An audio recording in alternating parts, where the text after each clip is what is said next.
तुटिला नहीं जमीबाड़ी विवाद महिला को खंडपड़ा एसडीपीओ दुर्व्यवहार नहीं अभियोग होती पुलिस डीजी द्वारस्थ होगा पर सफेई होती एसडीपीओ तेज कहते अभियोग संपूर्ण भित्तिहीन फतेगढ़ थाना नुआपल्ली गाँव मंजू दले सहित से ही गाँव अन्य जन व्यक्ति सहित जमी बद लगी रही एणु दुई परिवार मध्य जगन्नाथ प्रसाद फांडी और फतेगढ़ थाना आपस समाधान पर उद्यम भी होती किंतु सुफल मिल पार नथिला। किछि दिन तले मंजू भापुर ब्लॉक रे जिलापाल जन अभियोग शुणाणी रे आवेदन करथिले। सेठारे खंडपड़ा एसडीपीओ को मामलार तदंत निर्देश दिया जाइथिला। तेबे एसडीपीओ जगन्नाथ प्रसाद फांडी रे दुई परिवार को डाकी तदंत करिथिबा बेले सेठारे मंजू और तांको परिवार को दुर्व्यवहार करथिले बोली अभियोग करछंती। एने मंजू डीजीपी द्वारस्थ होइथिले। तेबे डीजीपी निर्देश क्रमे एसपी अतिरिक्त एसपी एसडीपीओ को एहार तदंत निर्देश दैछंती।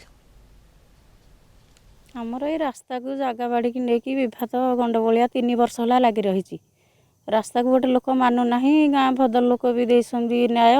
से न मानिक उत्पात हो 3 वर्ष है आमको हैरान गुलाज करुँची एवं खराब भाषार मिसव्यवहार गाली मंद कर मर्दर विभिन्न प्रकार करमें न्याय पाइबापी सबुठिक थाना गलु थाना शुणिले जिलापाल को देखा कलु जिलापाल आमको देले जे एसटीपू खंडपड़ा एसटीपू बुझिकी न्याय दे बोली कहले दिथर दौड़िले आमको दौड़ा दौड़ी डाकिले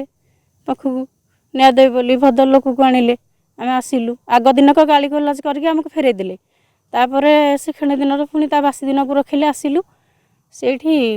आमको न्याय कौन देवे गोटे झील बयसर बा भौणी हेबी तांकर से शुणी था कि कौन जारी धमक करके मु कांदिबार मो दुखर विषय जन ना पाटी चुप कुंभीर कांदना करुँच मो बापा को रखईदेले माड़ मारिकी बाहर करदे गाँव भरदर लोक को बेजती करके जारी धमक कर बाहर कले एभली परिस्थिति रे जने जन को खराब व्यवहार करिवो इटा कल्पित कथा मिछ कथा